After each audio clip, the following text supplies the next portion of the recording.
This is insane. I think I've heard of this, but hearing about it and seeing it is totally different. Not guilty of... A man rescued a woman who was almost hit by a car in broad daylight, but was accused of sexual harassment by the woman. 32-year-old Daniel Reed saw a woman named Jessica Moore looking down at her phone and walking straight onto the road. At this moment, a car was speeding towards us. With only a few seconds left before the collision, Daniel reacted quickly and grabbed the woman, pulling her back. In that moment, the car passed by. The clear surveillance footage confirms that it was his actions that prevented a serious accident from happening. But surprisingly, Jessica officially filed a lawsuit accusing Daniel of inappropriate behavior and infringing on her personal space. Her legal team argued that even in emergency situations, no one has the right to touch others without their consent. Daniel was shocked by this. He stated that he was only trying to save people at the time and had no malicious intentions. The surveillance footage also clearly showed that he immediately released his hand after pulling the woman to a safe area. This case has sparked heated discussions nationwide, with millions of netizens believing that Daniel's actions deserve praise rather than punishment. Daniel also insists that his original intention to save people was pure and unique. Do you think his approach is correct? I'm not gonna lie to you, when I first watched this video, I thought it was AI, because there is no way this can possibly be true. But the fact is, it is true. And I hate it for society, because this is the answer to the question when people say, what happened to society? This is what happened. There isn't one woman out there who can watch this video and not understand why a man would just stand there watching some woman struggle with something, or just not wanting to help a woman out in any situation. Now, I know women, so even though this is a very logical argument, they're still going to ignore this and say, do it anyway. But the fact is, this is a problem. This is a problem. That girl's up there crying like this man really assaulted her. Like he saw her in the alley and tried to take her purse and throw her on the ground and tried to take something else. It is very clear that this man was trying to save this woman's life. The fact that this man was in court in an orange jumpsuit is more disturbing than anything else. That means y'all arrested him, took his prints, threw him in jail based on what she said, or even worse, how she felt. Y'all didn't care about the video? Because the video was out there and they still let this man sit in jail. Y'all are putting us in a bad situation. You're making men not want to do anything for anybody. I always come on here and say that I'm the type of guy who, based on how I was raised and I'm from the old school, I'm always willing to help a woman out if I see them in a situation where I can help them. But this video got me doubting myself. I need to be careful because I have too much going on in my life. I don't want to turn around and end up in an orange jumpsuit just for trying to do the right thing. I don't want to do that. And there are a lot of other men who don't want to do that. Y'all making it hard on us. You're making it hard on society because there's something wrong with a lot of you. But more importantly, there's something wrong with our judicial system for this man even being in court in the first place. And I'll just say this last thing. Imagine if there wasn't a video. The video is the only reason this man had a fighting chance. If there was no video, this man would probably be in jail for the next 20 years. And all he was doing was trying to save this lady's life. And she turned around and ruined his. A very saggy butt, a pancake booty. It's all saggy back here.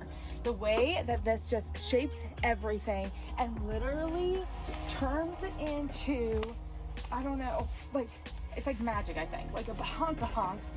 Like, look how freaking good that looks. The Transformers, more than meets the eye. Do you think women caring about a man's height is the equivalent of men caring about a woman's weight? Yeah, I think that they're both shallow. You think they're both shallow? Mm-hmm. Wouldn't a woman's weight be directly tied to her health and her ability to birth children?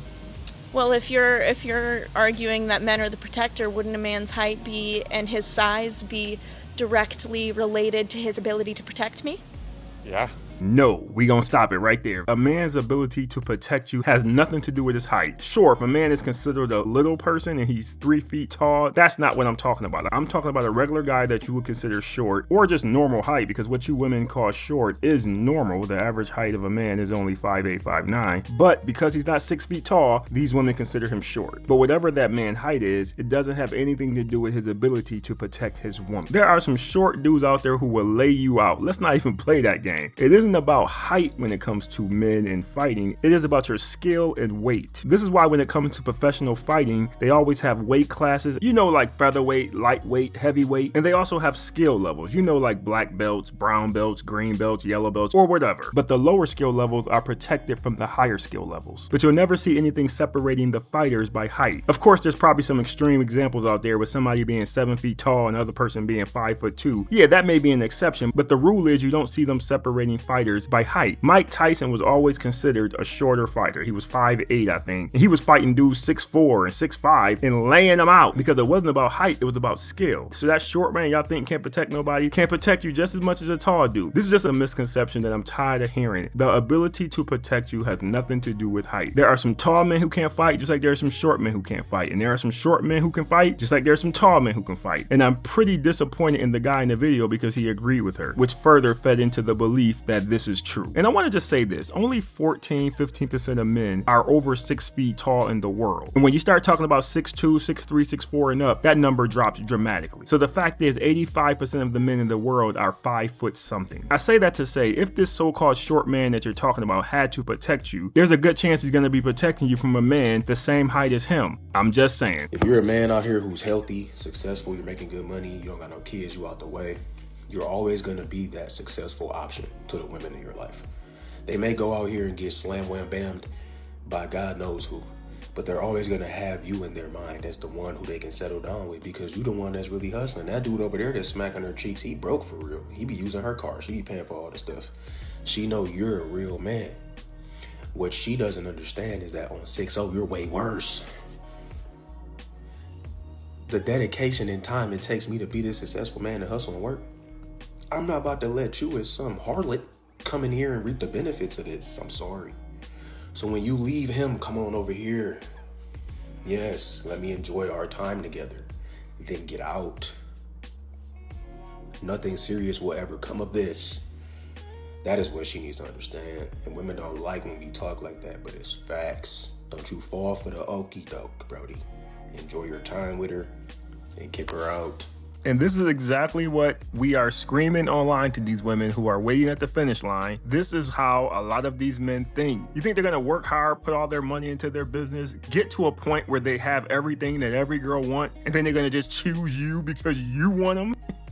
Are you kidding me? A lot of these men are gonna tag and bag you and send you on your way. That is exactly what's gonna happen. And this is why so many of you are coming online talking about how horrible men are, because the men that you want treat you that way. Not the men who want you, the men that you want treat you that way and you don't like it. But you don't learn from it either. Y'all just keep going back out there chasing after those same men that you keep getting dogged out by. And the whole time you got men in your friend zone, men who've been trying to holler at you that y'all don't want any parts of, until you get to a point where you're just tired of getting ran through, dogged out, or your clock is ticking. Then you start looking at that option that you should have been looking at in the first place. Men, I always say this, do not be that guy. Do not be the guy who is sitting in her friend zone waiting for her to turn around and see your value. I know you're gonna hear stories about it worked for a couple people. That is the exception. The rule is it will not work out for you. So if she can't see your value, keep it moving. Don't sit around waiting for her to come to her senses. So there are no lies told here. He is exactly right when he said women don't want to hear it, but it is what it is. But anyway, leave your thoughts on the video. Appreciate you watching. See you next time.